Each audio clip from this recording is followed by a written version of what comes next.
Let us present Dr. Lara Foley. She is an Assistant Vice Provost of Global Education at the University of Tulsa.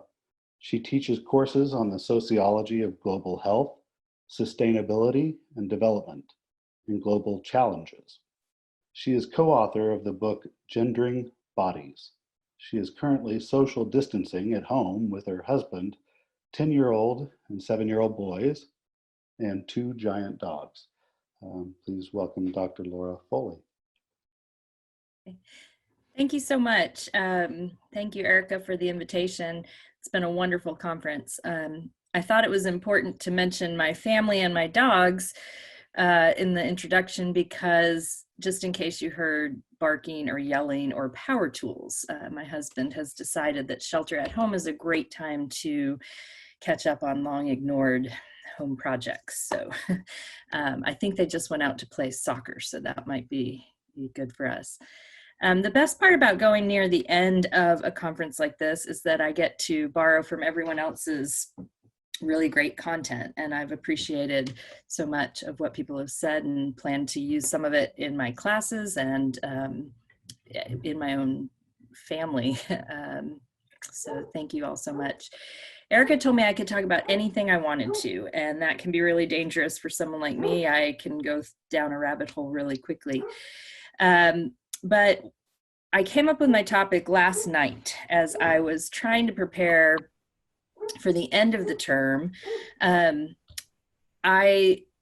Starting to teach a global health course in January was COVID-19 was kind of exciting then in a global health course because we could watch all the concepts we were talking about play out across the ocean as it has come to us, and we are now all experiencing the kind of anxiety and not knowing what the future is going to hold. I realized that my book choice for the way to wrap up the semester might not be the best choice for everyone. I had assigned this book right here, Crisis in the Red Zone, about the Ebola epidemic. And it's a terrific book, but may not be the right time for everyone to read it. So I was researching, getting into the literature, trying to find alternatives for students for the end of the semester. And I came across a 1990 article in a British Journal of Sociology and Health by an author named Philip Strong. And it reminded me that the collective social responses to epidemics, to tragedies, to emergencies are actually remarkably similar across time. So trade and travel is often disrupted. My students are always shocked to learn that commerce was actually the primary driver for the development of global health. They want it to be a more humanitarian reason, which is also, of course, part of the reason that global health communities have developed. But initially, commerce and trade was what drove the growth of global health. Social order breaks down when our basic assumptions about how to interact are disrupted. Our personal privacy and liberty are often invaded. And this is not just true right now. It's true from the time of the Black Death in the 1300s through the AIDS epidemic in the 1980s and still today.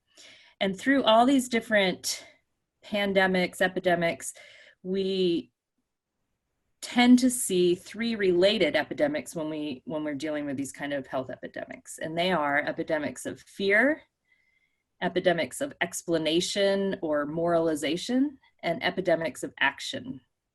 So I'm going to talk a little bit about those. Importantly, though, we also usually see a return to a new normal.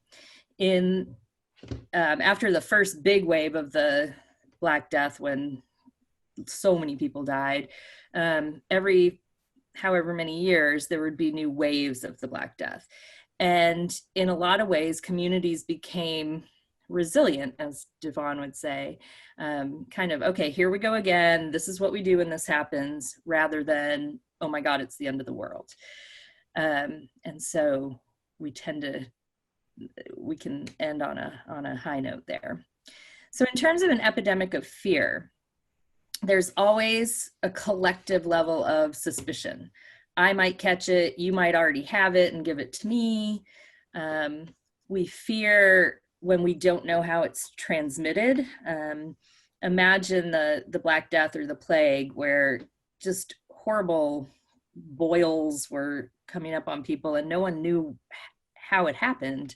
Was it from touching people? Was it in the air?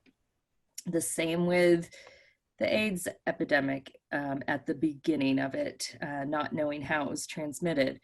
And now today with COVID-19, we know a lot because our media is so all-consuming. We're able to get information much more quickly, but we didn't at first, and so there was a lot of fear around that. Stigmatization almost always comes along with these kind of epidemics.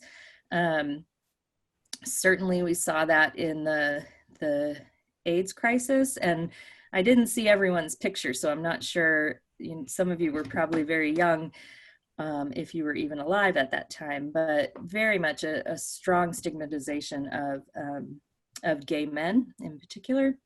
And usually there's some collective witch hunts. We see the stigmatization now with the racism and xenophobia of Asians and Asian Americans. So that's the epidemic of fear. And you are on social media. In the early stages of this, I spent a lot of time on social media, and you could kind of see that fear out there. And then it switches to an epidemic of explanation or moralization. And I think we're seeing some of that now. And these aren't, distinct stages. They're going to come and go all the time. But the idea of, is this really serious, or is it just kind of not a big deal? I was dealing with this probably a bit sooner than most people were, because we work in the international office at TU. So we were many weeks before people in the US had to decide what to do about social distancing or closing their businesses. We were trying to make educated guesses about, do we need to bring people home who are studying abroad? Do we need to, of course, they're coming home from China right away. Do they come home from, now it's time to bring them home from Korea. What about Europe? What about South America? And so we probably spent a month before it really kind of hit the US trying to make those calls. And I myself went from, yes, we need to get everyone home, this is going to be serious, to, well, maybe, South America, it might not get there quickly. Maybe students can finish out their time. We also see this kind of thing. I see it on social media in my own family with my friends, this back and forth state. Today was an amazing day. I enjoyed the nature and the sunshine, to the next day I couldn't get out of bed because I don't know what the future holds. This epidemic of explanation or moralization also includes questions like, how could God let this happen? Or how could the government allow this? And we see a lot of that now too with COVID-19. It's not a new question. It's the same kind of question that's asked throughout time in these kind of situations. Who's to blame? And then also, again, that kind of judgment and blame. During the Black Death, there was a huge challenge to Orthodox Christianity. I'm not a historian and am not super familiar with that time, but there was a lot of, the religious wars were going on then, and people were starting to question the church. And then the Black Death just kind of elevated that even more. And Christianity faced a challenge. During that time, there were men who would go around from town to town and self-flagellate with whips and spikes, and just beat themselves, taking kind of the blame for this. today we hear people offering up, grandparents may be willing to die for the economy. So there's a lot of parallels here. During the early AIDS epidemic, a lot of judgment of the gay community. At the time, the focus was on gay men, or also the indictment of our health system failure. So again, very strong similarities. There tends to be a sharp separation between the right-minded few, you and me, and the ignorant many who are whipped into a frenzy by politicians and the media. And then this time of disruption and disorientation always tends to be really fruitful for advocacy, for new opportunities, for change, conversion. And during the cholera epidemics, there was a lot of religious revivals. There were also movements to clean up the city and make it more sanitary. During AIDS, there again, religious conservatism came on strong, but also there were massive reforms to the health system and focuses on sexual health. There were even within the gay community, different groups within the gay community, some of whom had become unhappy with the trends of sexual expression and wanted to make a move towards more conservative expressions of sexuality. So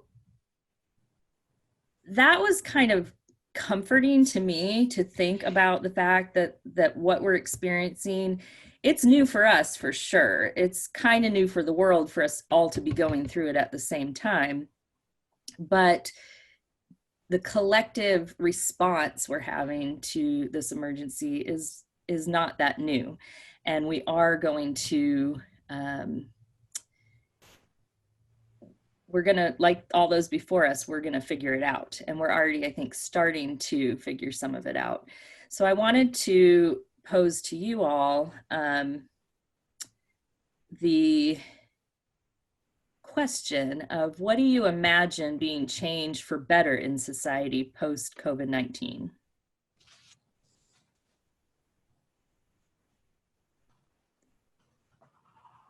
Type or talk. I can say from having to work at home, everyone, and I'm talking about OKDHS here, everyone is really picking up and they're learning how to collaborate, using Microsoft Teams and Zoom and things like that. So everyone, before it was just kind of a casual option. Now it's just the way things are. And Absolutely. I think, and afterwards, everyone will be, better able to handle this. Yeah, I'm excited about that. My workplace, I had someone go on maternity leave a couple of years ago, and I begged to be able to let her work remotely, and they would not let me do that. I let her do it anyways, and we just kind of didn't tell anyone. But surely workplaces have to realize now that, we can do this. So I agree. I think it'll bring more flexibility to the workplace.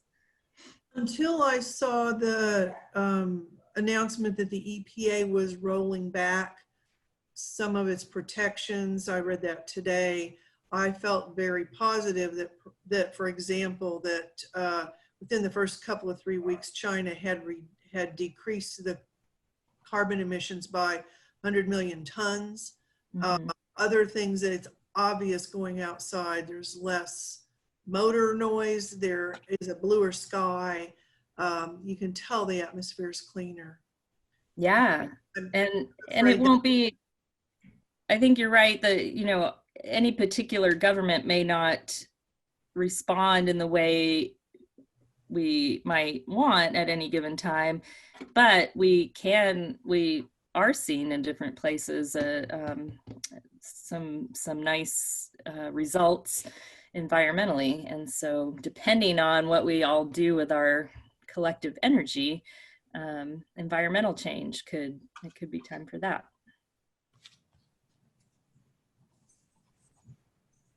I think that technology kind of put a kind of a fog and haze over people and their creativity. And so there's only so many games you can play, so much Netflix you can watch. And so just hearing about all the different, and you can even see it when you like drive past La Fortune Park. Like the parking lot is so full because there's people just out walking around with their families. And even in my own family, I have a lot of teenagers in my family. My aunts and my mom are getting them out riding bikes again. And these kids have ridden, whatever word goes there. They haven't been on bikes since they were like 5 and 6 years old. And now they're 16 jumping back on bikes and really looking forward to it. Yeah. Yeah, it's been great to see families and people outside during the day. And, you know, of course, we've heard in other talks the challenges that families are facing. Absolutely, I would never deny that this is a very challenging time too. But I think we're seeing the good and the bad, and the family togetherness, when that's a good thing, is nice.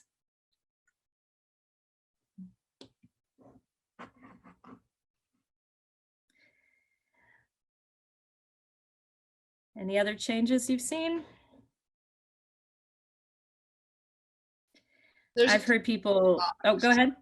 I was just going to say there's a comment in the chat box about changes.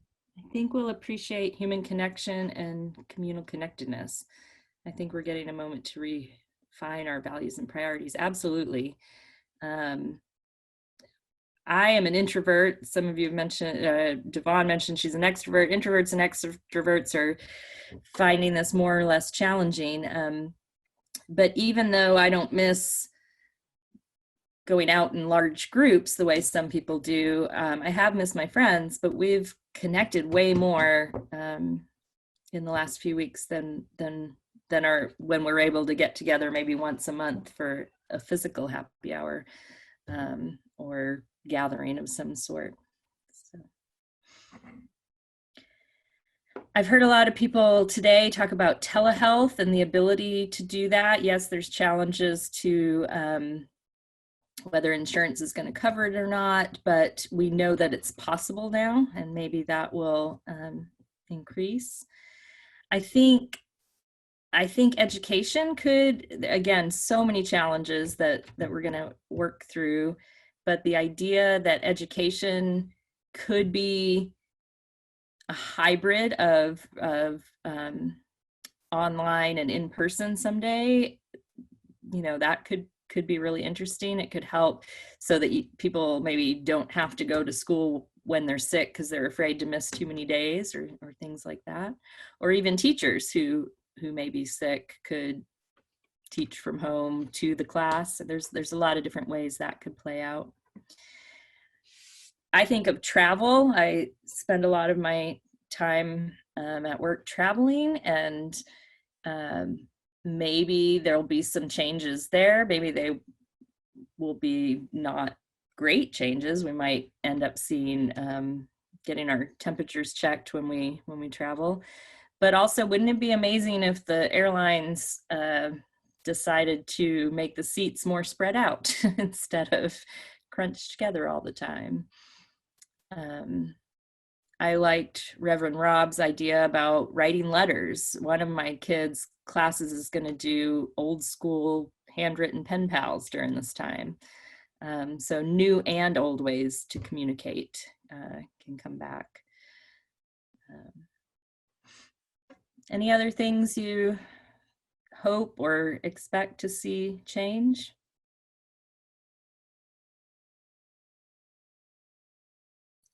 I think people will become more reliant on preparing and less reliant on instant gratification. Yeah, we're gonna definitely be prepared with toilet paper for sure. I'm in Tennessee. Thanks for having this global conference. People are learning new ways to connect emotionally. Definitely. I think there's just like, I can't see any industry or any system that's not going to experience some change. Right. I mean, I can't see in my own life everything has changed. Grocery shopping has changed. School has changed. Work has changed. I'm seeing my family more. That has changed. I'm wearing pajamas 24/7. That's changed. Everything has changed. Yes, this is the first time I've worn lipstick in a long time. Yeah, so I wanted to just kind of end on that hopeful note that we can see that we will be seeing some change for the good. If anyone has questions, let's see if there's any other questions. Systems working together to meet people's basic needs. Yes, hopefully we will be learning lessons from this time. So. Does anyone have any questions beyond this?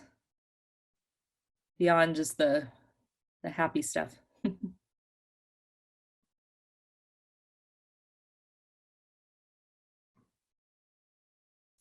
This conference is a change from the typical way conferences usually work. Yeah. And I think quite successful. Congratulations, Erica.